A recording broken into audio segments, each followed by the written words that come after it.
Games have an impact on the film industry. Films have an impact on the gaming industry. Some games are like films. Some films are like games. There is a big discussion around the influence of computer games on the modern film and vice versa. Of course, there is a development, and that's interesting. But on the other hand, films are games. Films have always been games.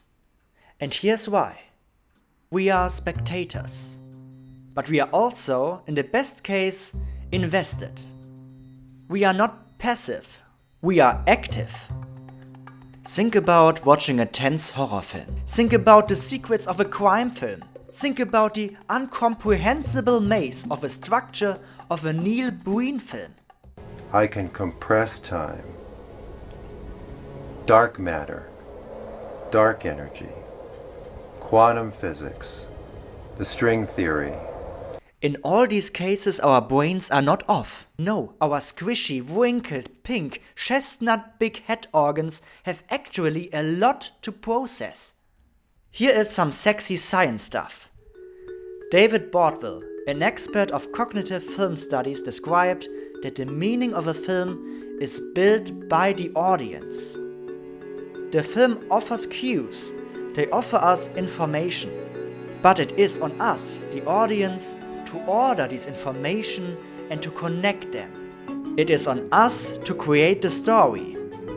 The filmmakers offer us a plot, a sequence of events, and we fill the gaps and build expectations. Or, in simple words, the film offers us a sujet and we translate it into a fabula. In game terms, the filmmakers are game masters. They decide when and how they give us information. Every film is a puzzle, and we try to solve it. I can hear you say, no, not for me. Films are no puzzles for me. I am an academic. They are no obstacle for my superior intellect. Most films take us viewers by the hand. It may feel far-fetched to call them puzzles. They don't want us to be confused all the time, but puzzles come in different shapes. They are little short ones, just to generate some tension. Let's have a look at an actual game inside a film. In Pirates of the Caribbean: Dead Man's Chest, there is a story beat around the game Liar's Dice. There is even a deleted scene with this game. I will use this scene as an example for the game between the filmmaker and the audience. Our smith Will Turner is on the ship of Davy Jones, and he wants to free his father, who is a slave on that ship. He learns the rules of the popular dice game, Liar's Dice, and challenges the captain Davy Jones himself. The stakes are high. If Will loses, he himself will become a slave. The game starts. Both players roll the dice, 5 each. At this point, they are hidden from us and from the players. We have the same information as both of them. No information. It's Will's turn, and we share his point of view as he looks at his dice. But not all dice. We can clearly see a 3 and a 6, maybe even 2 other 6s if we concentrate a lot.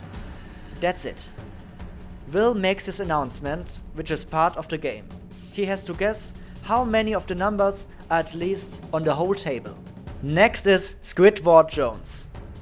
We share his point of view on his dice, but again, not all dice, just 3. 1 6 and 2 3s. Let's pause at this moment. The single player has the least information. We as the audience know more information than any one of the players because we got both point of views. But we don't know all of the information the storyteller has, cause they just partially reveal the dice. They are bad players. Even I would win against them, and I'm not a lucky dude, but I use my eyes to my advantage, man.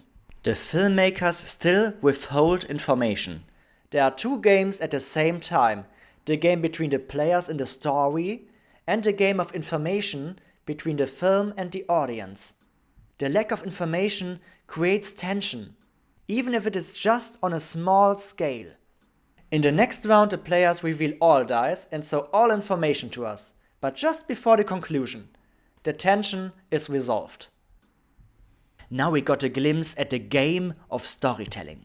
But withheld information is just one tactic of the narrator. In many modern films and TV series, you can also see the opposite. There is an overdose of information. References to other pop culture artifacts build a game too. The film challenges us to find them all these quotes. Often we miss a lot of them on our first view, so this game encourages multiple viewings. Often this game is optional.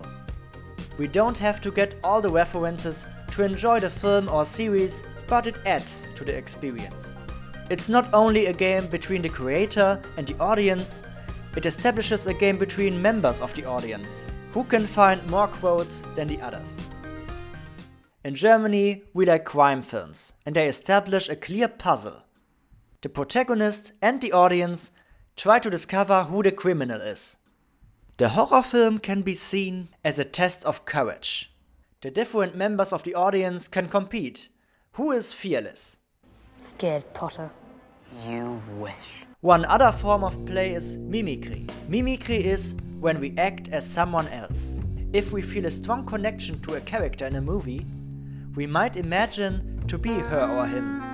We don't have to act it out, but we might simulate it in our mind.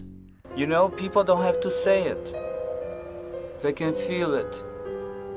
That's a game too. Films are games, but they are limited in some ways. We as an audience have no direct impact on the filmmakers. That's more like a long time process. As we discover tropes and get familiar with structures, the creators have to react to it. It's not immediate, but there is a quiet exchange. So that's it for this episode of Cinema Sensei. Do you agree? Tell me in the comments and like and subscribe if you want to play with me. You're my favorite customer. Bye.